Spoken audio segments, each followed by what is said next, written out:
नमस्कार दोस्तों, इस वीडियो में बात करेंगे कि जब हम एडोब एडिशन 2021 को इंस्टॉल करते हैं तो हमारे सामने ऐसा एरर आ जाता है। इस एरर में लिखा हुआ है sorry installation failed, we are unable to install Adobe edition 2021 this time, error code 182।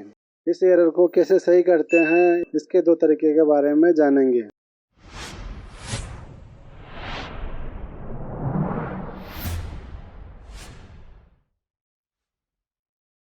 इस फाइल को रीनेम कर लेना है, इसमें कोई भी नाम टाइप कर देना है, एडोब एडिशन।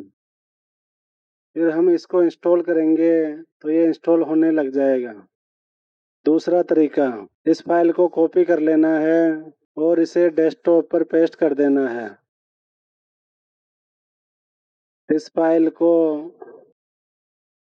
जिप फाइल में कन्वर्ट कर लेना है और ओके कर देना है। फिर इस फाइल को डिलीट कर देना है।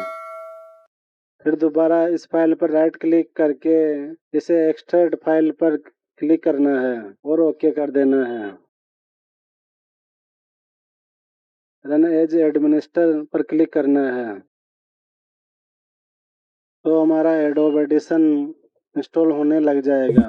दोस्तों, आपको वीडियो अच्छा लगा हो तो इस वीडियो को लाइक कमेंट शेयर करके हमारे चैनल को सब्सक्राइब कर दीजिए। धन्यवाद।